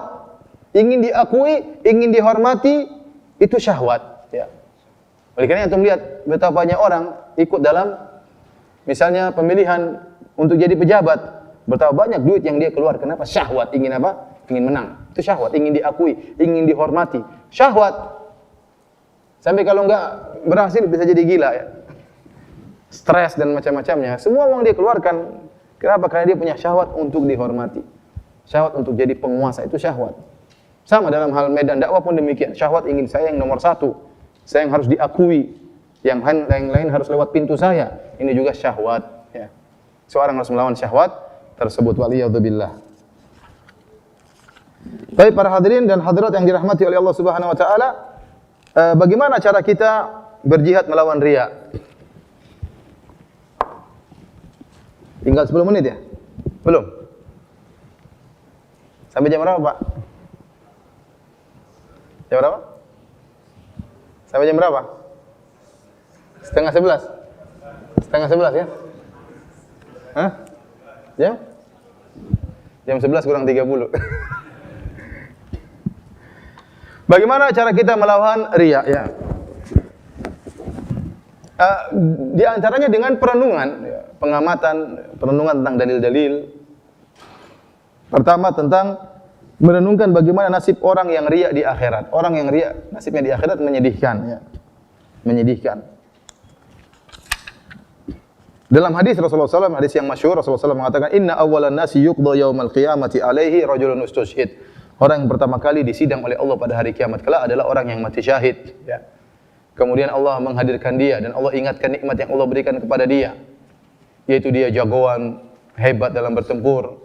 Maka Allah bertanya, "Wa ma amilta fiha?" Apa yang kau lakukan dengan nikmat-nikmat yang aku berikan kepadamu? Kata dia, "Qataltu fika hatta tusyhid." Ya Allah, aku berjihad sampai aku mati syahid. Kata Allah, "Kadzabta, kau dusta. Walakin qatalta liyuqal annaka jari." Tetapi kau berperang supaya dikatakan kau seorang pemberani. Wa qad qil, dan telah dikatakan. Jadi niat dia untuk dikenal sebagai pemberani, sebagai jagoan, Allah kabulkan. Tujuan duniawi Allah kabulkan. Dia terkenal menjadi jagoan, menjadi pahlawan, mungkin dibangun patungnya sebagai kenangan, Allah kabulkan. Tapi nasibnya di akhirat, tsumma umira bihi fasuhiba ala wajhihi hatta ulqiya finnar. Allah perintahkan malaikat menggeret dia di atas wajahnya sampai dilemparkan dalam neraka jahanam. Ini yang pertama, mati syahid namun karena riya, dimasukkan dalam neraka jahanam. Yang kedua, ustaz yang dimasukkan dalam neraka jahanam. Kata Nabi SAW, rajulun ta'allamal ilma wa 'allamahu. Yang kedua, seorang yang belajar ilmu agama dan mengajarkannya, wa qara'al Qur'an, dan membaca Al-Qur'an. Fa utiya bihi, dihadirkan di hadapan Allah Subhanahu wa taala. Fa arrafahu ni'amahu fa arafaha. Lalu Allah ingatkan nikmat-nikmat yang Allah berikan kepada ustaz ini. Ustaz ini cerdas, hafal Qur'an mungkin, hafal hadis, pandai berorasi. Kalau enggak pandai enggak jadi ustaz, ya. Kemudian pintar ceramah dan macam-macamnya. Allah katakan, "Apa kau ingat semua itu?" Kata dia, "Saya ingat ya Allah." "Wa ma amilta fiha?" Apa yang kau lakukan dengan nikmat-nikmat tersebut? Kata dia, "Qara'tu fikal Qur'an wa 'allamtu." Ya Allah, aku baca Quran karena Engkau dan aku ajarkan. Aku ajarkan Quran, aku ajarkan ilmu agama karena Engkau. Allah berkata, "Kadzabta, kau dusta, walakin yuqal annaka qari, annaka alim." Tapi kau dusta, kau melakukan semua itu supaya kau dikatakan sebagai seorang yang ahli baca Quran. Wa qad qil, dan telah dikatakan. Kau melakukan semuanya supaya kau dikenal sebagai seorang alim, diakui sebagai ustaz, diakui sebagai orang alim, dan telah dikabulkan oleh Allah Subhanahu wa taala. Kemudian Allah perintahkan malaikat melemparkan dalam neraka jahanam. Ini bahaya. Yang pertama, berjihad jalan Allah masuk neraka, yang kedua ustaz masuk neraka. Jadi ada ustaz bisa masuk neraka? Bisa, kalau dia tidak ikhlas kepada Allah Subhanahu wa taala. Ustaz saja, apalagi antum, ya. Kemudian yang ketiga, rajulun atahullahu min asnafil kulli. Orang yang Allah berikan kepada segala macam harta, rumah mewah punya, mobil mewah punya, ya, semua harta Allah berikan, sawah, ladang, istana. Maka Allah bertanya, "Wa ma amilta fiha?" Apa yang kau lakukan dengan harta yang aku berikan kepadamu? Kata dia, "Ma min sabilin tuhibbu an yunfaqa fiha illa anfaqtu fiha." Ya Allah, tidak ada satu jalan yang kau suka aku sedekahkan kecuali aku sedekahkan di jalan tersebut. Ada anak yatim saya kasih, ya Allah, ada orang miskin saya kasih, ada janda saya kasih, ada mahasiswa saya kasih, ada orang santri saya kasih, bangun masjid saya kasih, untuk dakwah saya kasih, semuanya karena Engkau. Kata Allah, "Kau dusta, walakin yuqal annaka jawad." Tapi kau melakukannya supaya kau dikatakan seorang yang dermawan. Wa qad qil, dan telah dikatakan. Lemparkan dia dalam neraka jahanam, lemparkan dalam neraka jahanam. Jadi orang yang riya dipermalukan oleh Allah Subhanahu wa taala. Dihinakan oleh Allah Subhanahu wa taala, ya. Dalam hadis Sahih Bukhari kata Nabi sallallahu alaihi wasallam, "Man samma Allahu bih, wa man yura'i ra'ilahu bih." Barang siapa yang beramal supaya didengar oleh orang lain, barang siapa yang beramal supaya dilihat oleh orang lain, Allah akan balas dia pada hari akhirat. Sebagaimana Allah mengatakan, tatkala dia riya di dunia, dia punya pahala salat, punya pahala dakwah, punya pahala haji, di akhirat kelak Allah tampakkan pahala tersebut. Waktu dia bergembira dengan pahala tersebut, Allah jadikan pahala tersebut hilang sia-sia. Kenapa? Selama ini dia menipu hamba-hamba Allah. Seakan-akan dia ikhlas, maka Allah pun menipu dia di akhirat, seakan-akan ada pahalanya, ternyata tidak ada sama sekali. Kenapa? Karena dia riya. Kemudian Allah juga berkata dalam hadis riwayat Ahmad, Allah berkata, "Idhabu ila alladziina kuntum tura'una fid dunya, hal tajiduna indahum jazaan." Kata Allah kepada orang yang riya, "Kamu dulu di dunia cari muka sama pejabat, cari muka sama ustaz, cari muka sama mertua, cari pahala sama mereka, jangan cari pahala sama aku. Carilah pahala dari orang-orang yang kalian riya di dunia. Karena kalian dahulu mengharapkan pujian mereka, maka di akhirat tidak ada pahala," kata Allah. Cari sama mereka. Oleh karena hati-hati kalau antum beribadah hanya karena mencari perhatian pejabat, mencari perhatian misalnya teman, antum nanti disuruh cari pahala sama mereka. Makanya rugi kalau seorang kemudian merendahkan dirinya, meletakkan tempat yang paling dia hormati, kepalanya letakkan di tanah. Ternyata perendahan dia bukan kepada Allah, tapi supaya dipuji oleh manusia lain. Maka tidak ada nilainya di sisi Allah Subhanahu wa taala. Kemudian Di antara hal yang membuat kita menghindarkan riya, itu bahwasanya nasib orang riya di dunia, dia senantiasa gelisah. Dia senantiasa apa? Gelisah. Kenapa? Dia mengharapkan pujian. Dia mengharapkan pujian. Kalau dia tidak dipuji, maka dia pun marah, ya. Tidak diakui, maka dia pun marah. Dia sudah bantu orang, sudah sedekah, ternyata tidak puji, maka dia tersinggung. Kenapa saya tidak dipuji? Ya, ini hati-hati. Ini penyakit orang yang riya, maka dia pun apa? Bersedih. Sama seperti seorang, misalnya dia lagi hajian, kemudian dia berpose di hadapan Ka'bah, foto, lagi gaya berdoa, kemudian masukkan di Facebook. Ternyata nggak ada yang like. Dia sedih. Tuh nggak ada yang like, ya. Kalau like cuma 5 orang. Ya, sedih, ya. Maunya yang like 1000 orang. Dia pengen satu dunia tahu kalau dia sudah apa? Hajian. Ya, kenapa? Karena dia riya. Sehingga apa? Tatkala tidak ada yang memuji, tidak ada yang komentar, dia pun sedih, ya. Oleh karena orang yang riya, orang yang sedih. Tapi kalau orang yang ikhlas, orang yang bahagia, dia tahu Allah sudah tahu selesai urusan. Allah sudah tahu selesai apa? Urusan. Saya bantu ibu, saya bantu kakak, saya bantu adik, saya baik sama istri. Allah sudah tahu selesai urusan. Tidak perlu kita pamer-pamerkan. Oleh karena orang yang riya adalah orang yang menderita, ingin selalu dipuji, ingin selalu dihormati. Kapan penghormatannya kurang, dia marah-marah. Kapan pujiannya kurang, dia marah-marah. Ya. Ya. Ada orang ceramah, setelah ceramah dia mengatakan, bagaimana tadi ceramah saya? Oh, bagus. Biasa-biasa aja, kurang ajar kamu, biasa-biasa aja. Makanya kalau ada orang tanya sama antum, bagaimana tadi ceramah saya? Lumayan, bilang aja begitu. Kalau dia bilang, bagus Ustaz, bagus. Wah, ini kepalanya besar Ustaz tersebut, hati-hati. Ente yang buat dia terjerumus dalam apa? Riya. Makanya antum jangan, ya, tatkala ada seorang muji sahabat yang lain, maka Rasulullah SAW mengatakan, kenapa kalian limadza qata'tum dhahra akhik, atau limadza darabtum, kenapa kalian memukul punggung saudara kalian, ya. Rasulullah melarang, karena orang yang dipuji yang tadinya ikhlas bisa berubah menjadi apa? Menjadi riya. Maka antum jangan suka muji-muji ustaz antum. Ustaz antum itu juga imannya lemah. Ya antum ustaz hebat, ustaz gini. Nanti ada yang enggak puji ustaznya jadi gimana gitu. Biasanya saya dipuji, sekarang tidak apa? Dipuji. Sehingga ustaznya merasa dirinya tinggi langit, padahal cuma di lantai 1 padahal. Oleh karena hati-hati, jangan suka muji-muji orang. Tidak semua orang kuat untuk apa? Dipuji. Maka Rasulullah SAW mengatakan, "Idza ra'aitumul maddahin fahzu ala wujhihim turab." Kalau kalian melihat orang suka puji, maka lemparkanlah pasir di wajahnya. Kenapa? Karena jangan sampai kita terpedaya dengan pujian tersebut. Jangan sampai kita terpedaya dengan pujian tersebut. Oleh karena orang yang riya, orang yang menderita. Orang yang ikhlas adalah orang yang bahagia. Kenapa? Karena yang menjadi sumber penilaian dia adalah Allah. Yang penting Allah sudah nilai, selesai urusan. Dia tidak butuh dengan penilaian orang lain.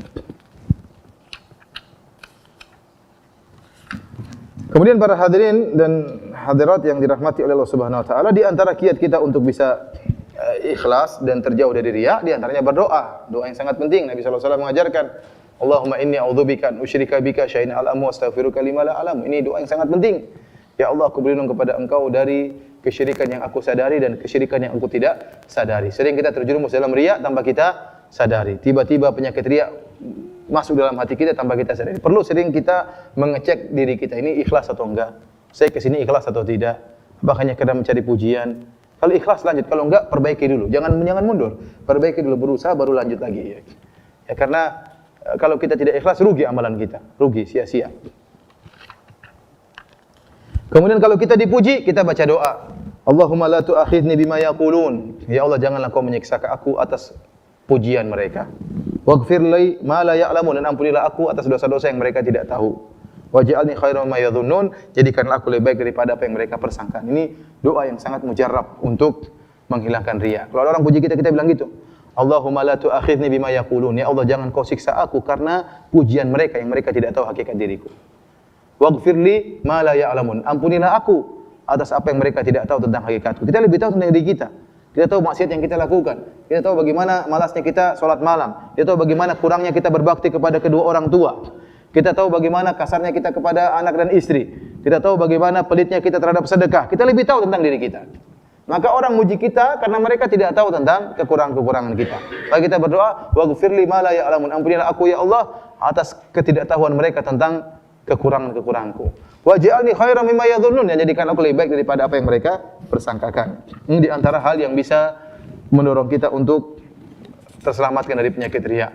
Kemudian di antara tips juga adalah sering salat malam. Lakukan ibadah salat malam, karena salat malam adalah ibadah yang sangat spesial. tatkala kita sedang berkhalwat dengan Allah Subhanahu wa taala. Tatkala orang-orang semua sedang tidur. Kata Nabi sallallahu alaihi wasallam, "Shallu bil-lail wan nasu niyam, tadkhulul jannata bisalam." Salatlah kalian tatkala orang-orang sedang tidur, niscaya kalian akan masuk surga dengan penuh keselamatan. Seorang yang terbiasa salat malam, mudah bagi dia untuk riya, untuk ikhlas. Mudah bagi dia untuk melawan riya. Kenapa? Dia sudah melatih diri untuk beramal soleh yang lihat hanya Allah Subhanahu wa taala. Dan ini bukan cuma salat malam, yang lain juga. Latih diri untuk ibadah sini. Kalau Anda ingin memberi hadiah kepada orang, untuk memberi sumbangan kepada orang fakir miskin, datang sendiri orang fakir tersebut, kasih, kemudian pergi. Tidak usah orang lain tahu. Latih diri kita untuk beribadah tidak ada yang mengetahuinya. Latih diri kita.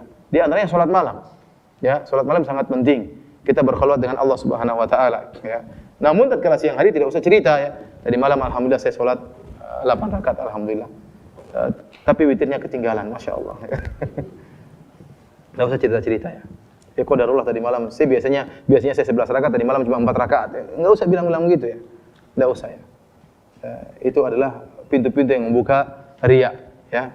Ini di antara hal yang mungkin bisa kita lakukan para ikhwan dan akhwat agar kita bisa terhindar dari penyakit riya. Dan yang terakhir kita akan singgung secara singkat adalah tentang masalah ujub. Ujub, ya, datang hadis-hadis menjelaskan tentang bahaya ujub, ya. Di antaranya saya sebutkan pada halaman 119, ya. Kata Rasulullah SAW, "Thalathu muhlikat." 3 perkara yang membinasakan. Syuhun muta'un, yaitu rasa kikir dan tamak yang ditaati, wa hawan muttaba'un, dan hawa nafsu yang diikuti, wa ijabul mar'i bi nafsihi, seorang ujub dengan dirinya. Di antara 3 hal yang membinasakan.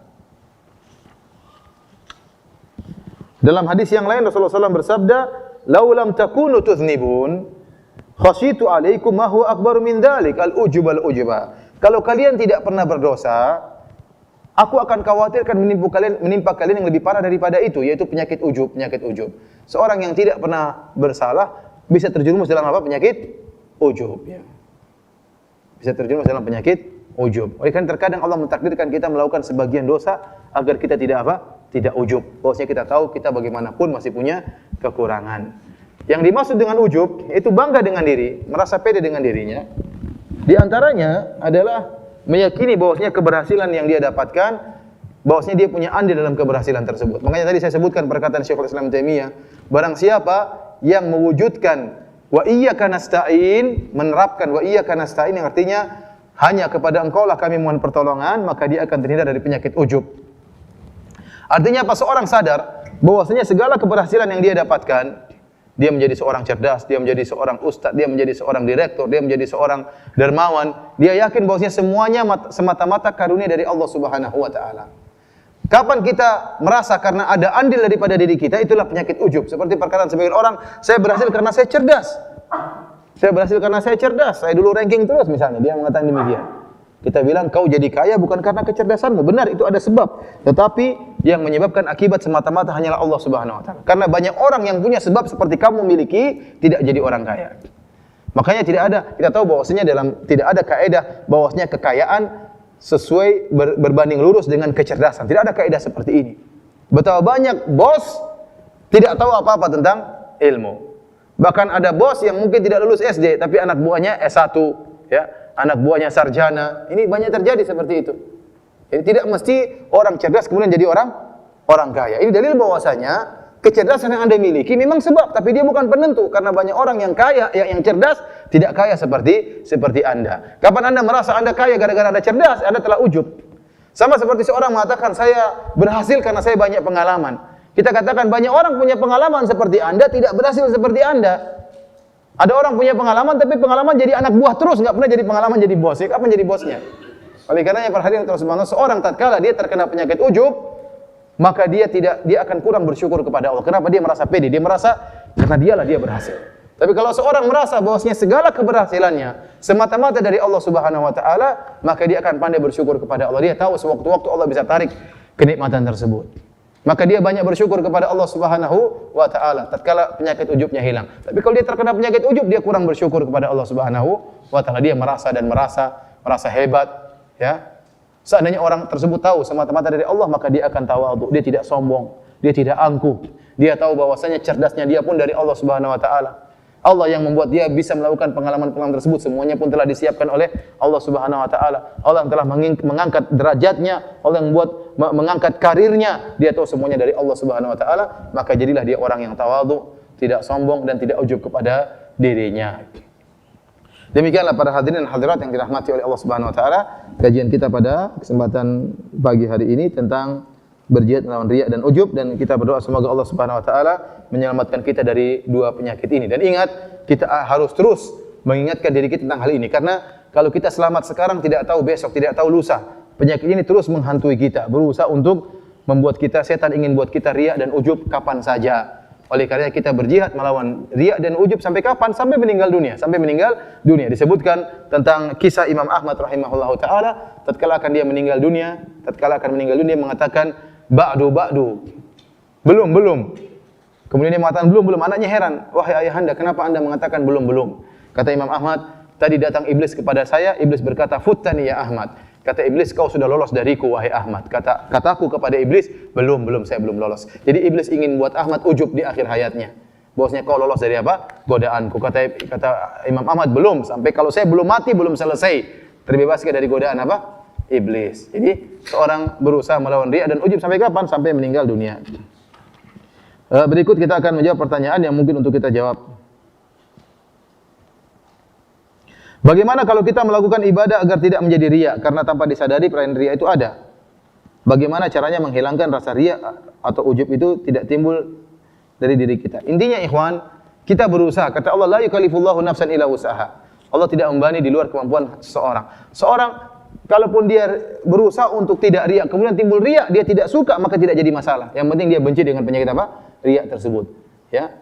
Yang penting dia melawan. Dan Allah tahu kita sudah berusaha. Dan Allah tidak membebani di luar dari kemampuan kita. Ada orang berusaha benar.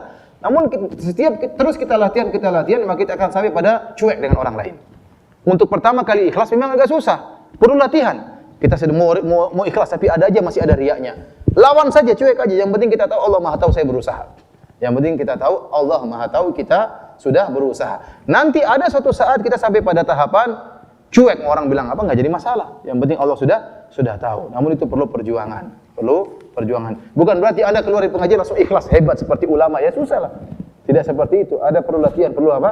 Tahapan, ya. Dan kita terus berusaha agar kita terbebas dari penyakit riya.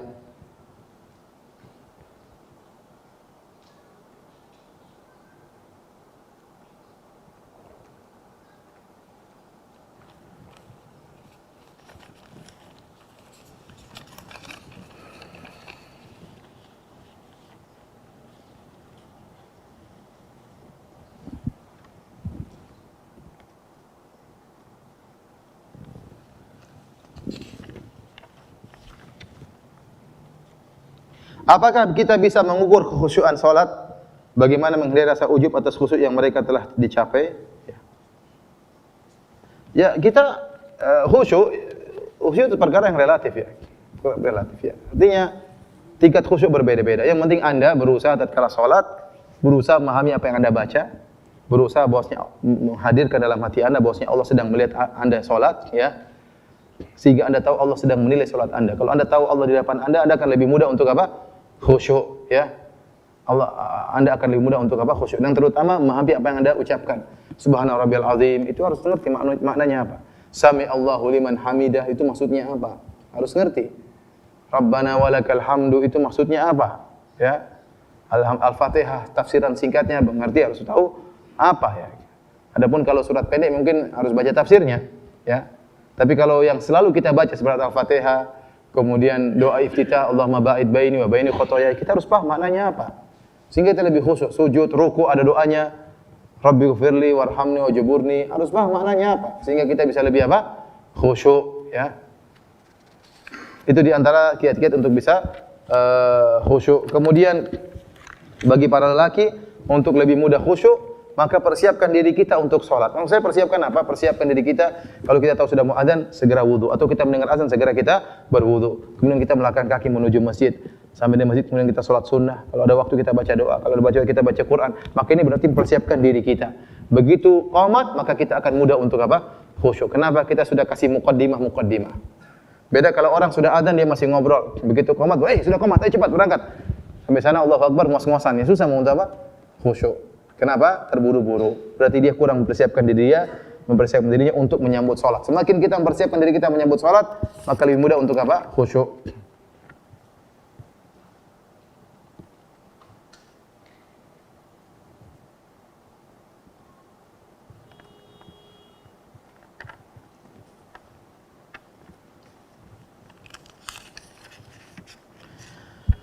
Tadi diceritakan oleh Ustaz perkara wanita pezina yang beri minum anjing. Diceritakan bahwasanya wanita itu melakukan tanpa ada yang mengetahuinya kecuali Allah Subhanahu wa taala. Lalu bagaimana Ustaz tahu bahwa perempuan itu mengambil air menggunakan sepatunya? Ya karena Nabi yang menjelaskan ya. Nabi yang menjelaskan. Yang kasih tahu Nabi siapa? Yang kasih tahu Nabi siapa? Allah. Nabi pun tidak hidup tatkala zaman tersebut. Ustaz, bagaimana kalau kita menceritakan kebaikan dengan tujuan memberikan contoh kepada saudara sama muslim? Apa hukumnya? Boleh, ini bukan riya. Jadi kita mencontohkan, apalagi niatnya untuk agar orang mengetahuinya, untuk diikuti, maka ini bagus. Tapi harus apa? Ikhlas ya. Jangan sampai riya, karena bedanya sangat tipis ya. Dan kalau kita niatnya untuk mencontohkan, sangat bagus. Oleh karenanya para ulama menyebutkan seorang dai atau seorang ustaz terkadang menampakkan amalannya agar dicontohi. Contohnya dia salat duha, dilihat oleh banyak orang. Kenapa? Biar orang lain ikut apa? Salat duha ya. Atau misalnya dia bersedekah supaya orang lihat dia bersedekah ya. Ada amalan-amalan yang terkadang dia tunjukkan dalam rangka untuk diikuti oleh orang yang lain.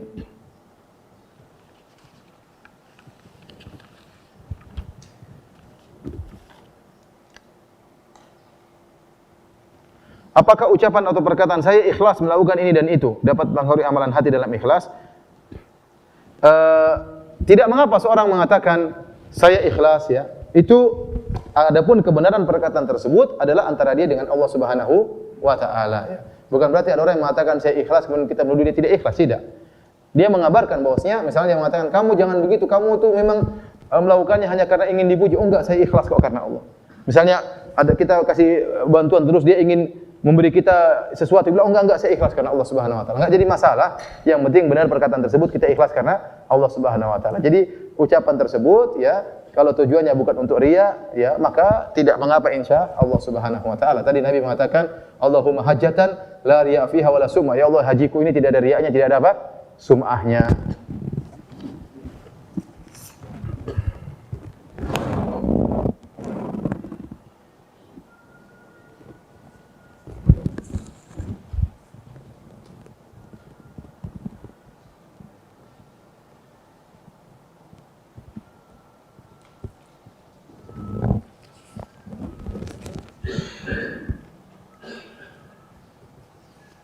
Ini banyak berkaitan tentang masalah bunga, masalah cicilan ya. Ini tanya sama ustaz yang lain ya.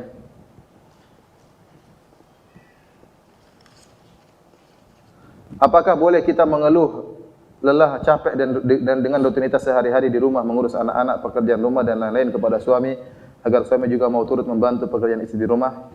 Apakah ini dinamakan tidak ikhlas? Enggak sih, artinya kalau memang berat, enggak apa, kita kan suami itu tempat kita curhat, tempat untuk bekerja sama dalam menjalani kebahagiaan rumah tangga. Tidak apa-apa kita sampaikan, ya. Saya agak capek, ini agak berat, bisa kau bantu? Enggak jadi masalah, ya. Kalau memang itu di luar daripada kemampuan wanita yang biasa, kalau suaminya kemudian ada waktu longgar, insya Allah dia akan apa? Bantu. Tidak dia berusaha ikhlas, namun di luar kemampuan dia. Maka silakan dia sampaikan kepada suaminya dengan cara yang baik, dengan cara yang baik.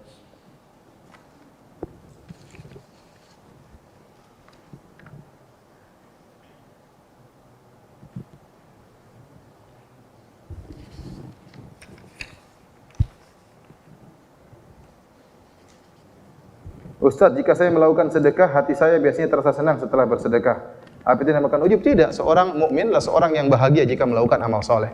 Kalau anda setelah sholat malam senang, alhamdulillah itu berarti kebahagiaan Allah berikan. Setelah anda bersedekah, anda diberi kebahagiaan, itu justru menunjukkan anda seorang apa? Mukmin. Jadi seorang mukmin itu menyenangkan amal solehnya dan membuat dia gelisah amal maksiatnya. Itu seorang mukmin. Ya, jadi tidak mengapa. Namanya ujub atau riya itu kalau merasa kita yang andil atau kita yang karena kita, ya itu namanya ujub. Ya. Kalau bukan karena saya maka tidak bisa, itu ujub seperti itu. Sayalah yang begini, sayalah yang pertama, ini ujub seperti itu. Tidak perlu seperti itu. Ya. Kita semua kalau tidak ada ente masih banyak orang lain yang Allah siapkan. Ya. Kalau bukan karena saya, ya. Kalau saya tidak dakwah di sini, kalau nggak ada ente pun nggak ada masalah, masih banyak ustaz yang lain yang Allah siapkan. Masih banyak jagoan-jagoan yang Allah siapkan untuk menggantikan posisi anda. Jadi jangan sampai kita mengatakan kalau bukan karena saya ini perkataan-perkataan ujub.